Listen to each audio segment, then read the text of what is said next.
Je to absolútne individuálne. Každý sme jedinečný, každý máme iný typ kože, každý máme iný prah bolesti, kde nás to bude bolieť. Samozrejme aj iné miesto, závisí to ešte aj od tatéra, závisí to od jeho techniky. Je veľmi veľa faktorov, ktoré jednoducho musíš zvážiť. Umiestnenie je najdôležitejšie, pretože všade to boli ináč a najviac to bude bolieť na miestach, kde máš tenkú kožu, kde je blízko kosť. Napríklad chrbtica bude bolieť riadne, táto malá kostička bolí riadne, jak sa tu vystrie najväčšieho chlapa. Kotník, za uchom ešte je to dosť cítiteľné, pod pazuchou tiež nie je to najlepšie miesto, ktoré sa dá tetovať v rámci bolesti. Ostatné miesta sú priemerné.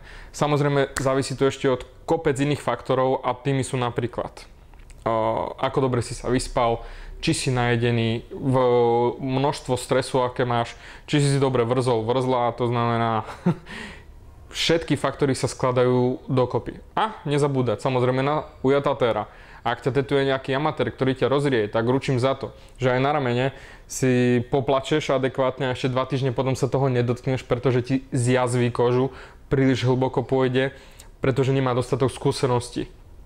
A myslí si, že čím hlbšie, tým lepšie. Lenže samozrejme rozrie ťa viacej bolesti, viacej traumy, zjazvenie. Ak pôjdeš ku profesionálnemu tatéru, ktorý naozaj vie, čo robí, ručím za to, že jediné, na čo si spomenieš, je, keď ťa utierajú a dezinfekcia. To bude tvoja najväčšia bolesť komplet celého procesu. Existujú samozrejme ešte lokálne anestetika, ale tie ja za svoju 7-ročnú existenciu použil som iba raz pri jednom pacientovi, klientovi, pretože naozaj mal tak nízky prah bolesti, kde to bolo nutné, aby sme boli schopní vytetovať. A tetovali sme komplet celý chrbát. Tam jediný problém je v tom, že v tú sekundu, ak sa použijú anestetika, lokálne anestetika, koža oveľa horšie absorbuje farbu, tým pádom je ju nutnejšie viac rozpíchať. Skúšal som rôzne druhy, nemá to dlhotrvajúci účinok a tak či tak potom cítiť tú bolesť. Takže nie je nutné ich vôbec použiť a telo samo o sebe dostatočne umrtví dané miesto, kde sa bude tetovať, čiže neodporúčam. A nebrať si, ja nevydržím, každý vydrží.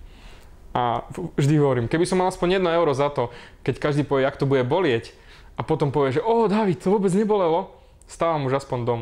Za veľmi bolestivé samozrejme sa považujú tetovania na intimných miestach, pretože tam je úplne iný typ kože.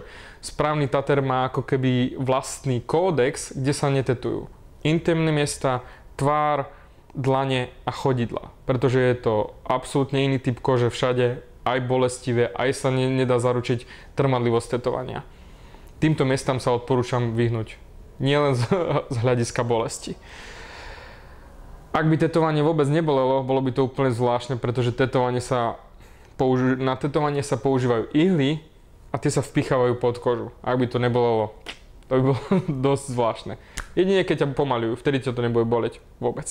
Bolesť z tetovania ženy prirovnávajú väčšinou ku bolesti epilácie. Vytrhávanie chlpkov. My chlapi to bohužiaľ moc tak nepoznáme, ale nie každý. Asi taká veľká bolesť. Fakt naozaj, nerobil by som si z toho veľké starosti. Len pozor pri výbere tatéra.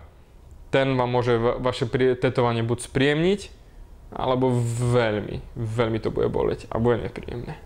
Ak máš ešte ďalšie otázky ohľadom tetovania, napísal som komplet celú príručku, ako si vybrať správneho tatéra. Nájdeš tam všetky odpovede, aby si mal tetovanie, na ktoré budeš hrdý do konca života. Stačí kliknúť na tento link. Alebo na link v popise videa.